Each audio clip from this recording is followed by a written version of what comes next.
Assalamualaikum warahmatullahi wabarakatuh. Perkenalkan, saya Wulan Satyana dari Bisnis Digital semester 3 kelas reguler. Dalam rangka memenuhi UAS pelajaran manajemen bisnis, di sini saya akan membahas salah satu kasus, yaitu kasus H&M, Politer, dan greenwashing isu. Kasus H&M mengklaim memiliki produk yang sustainable. Selain itu, produk yang dinyatakan sustainable oleh H&M memiliki harga yang lebih tinggi dari produk lainnya karena memiliki label eco-friendly. Akan tetapi, H&M ternyata salah satu produk yang dinyatakan sebagai polluter, di mana merek ini menghasilkan sampah garmen terbanyak. H&M juga mengadakan kampanye-kampanye eco-friendly yang ternyata dianggap greenwashing. Pertanyaannya, ke satu, bagaimana dan apa tindakan yang harus diambil oleh H&M? Yang kedua, apa yang harus dilakukan oleh pelanggan dari H&M?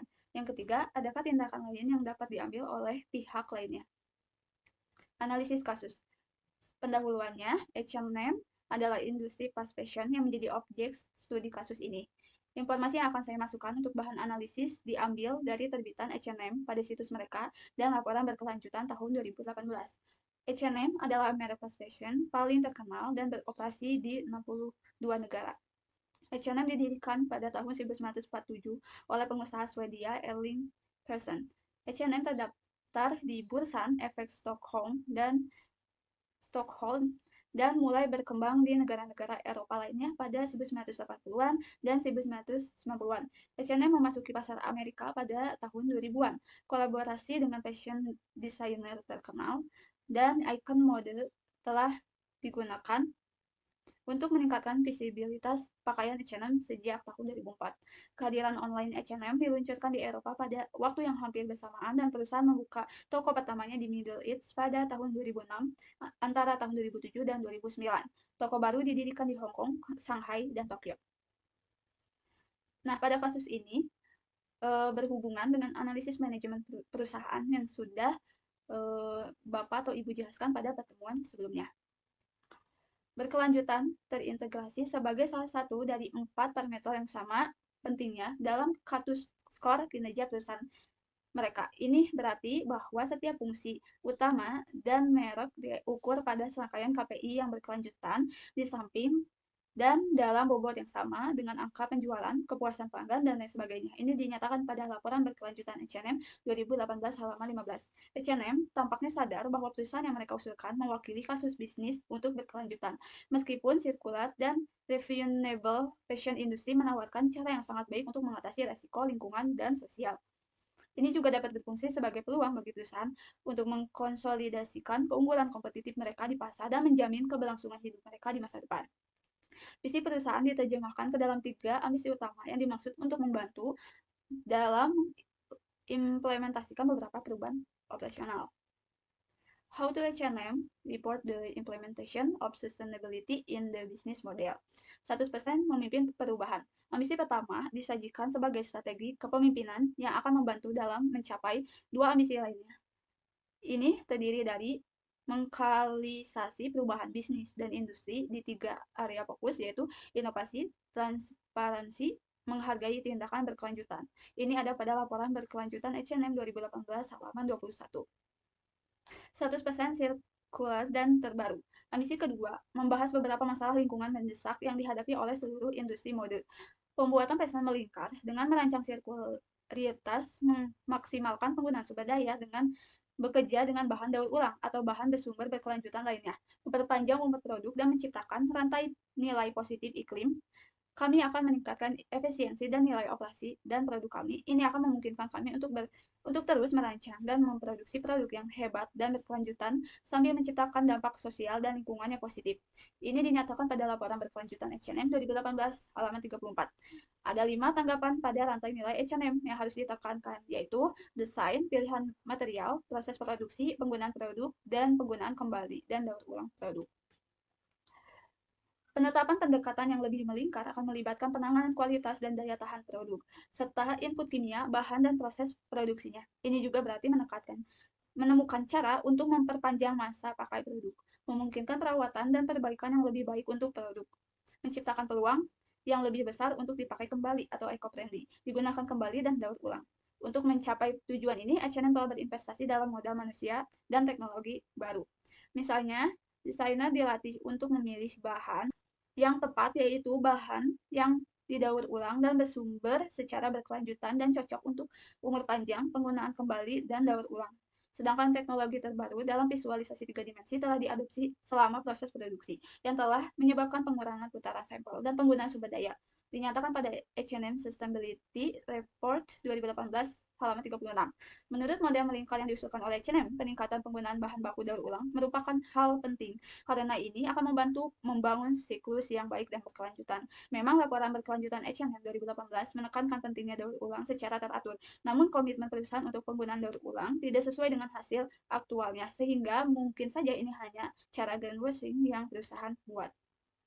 H&M bertujuan untuk menggunakan 100% bahan daur ulang dan bahan bersumber berkelanjutan lainnya pada tahun 2030.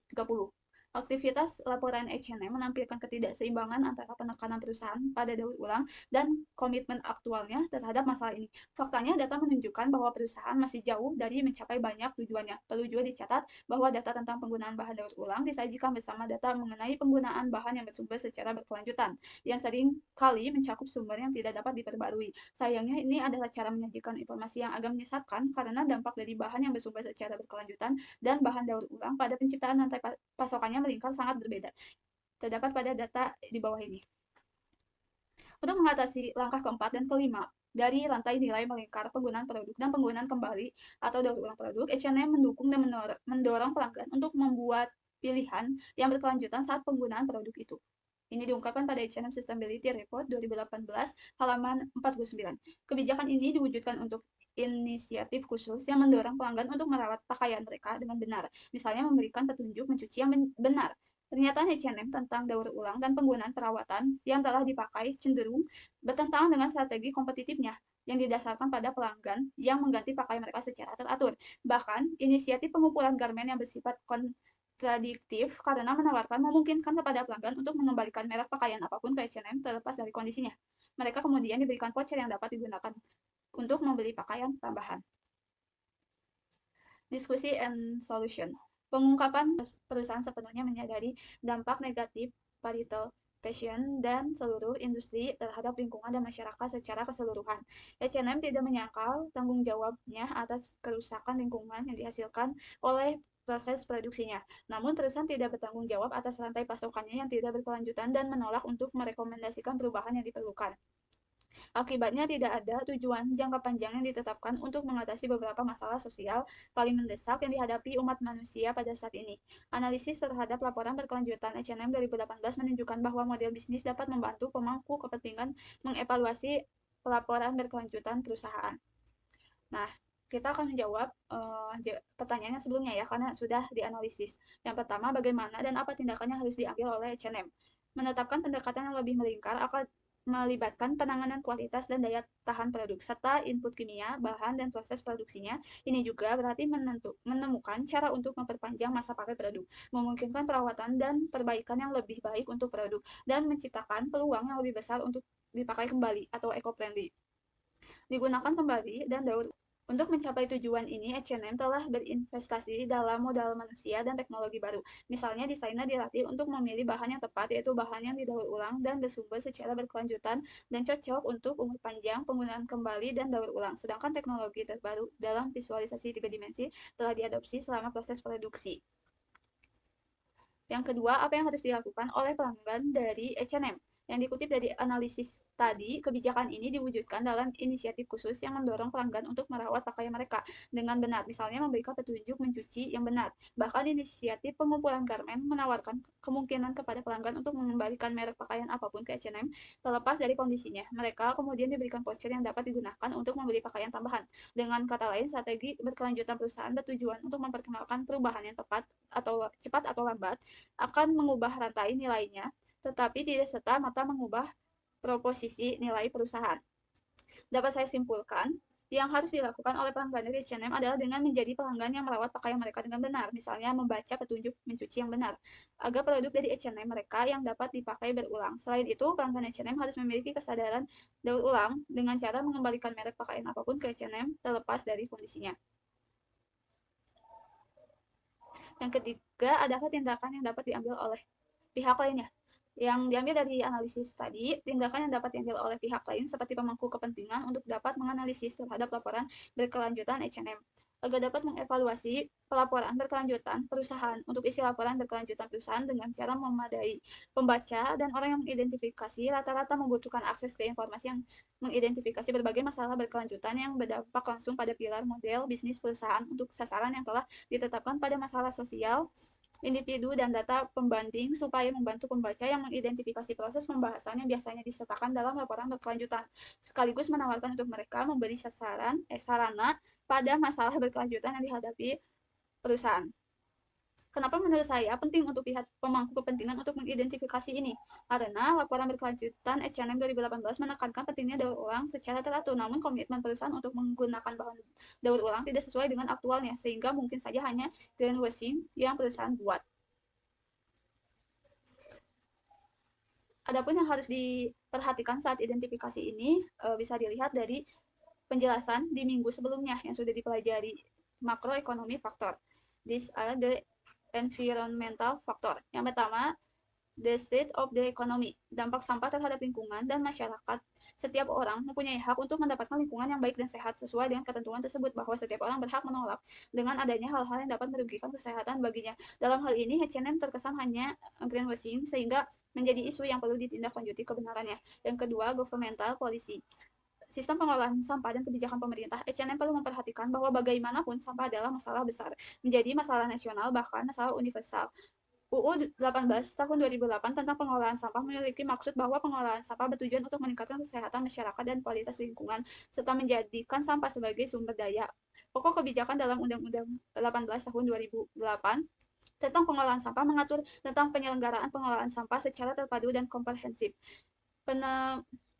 pemenuhan hak dan kewajiban masyarakat, serta tugas dan wewenang pemerintah dan pemerintah daerah untuk melaksanakan pelayanan publik.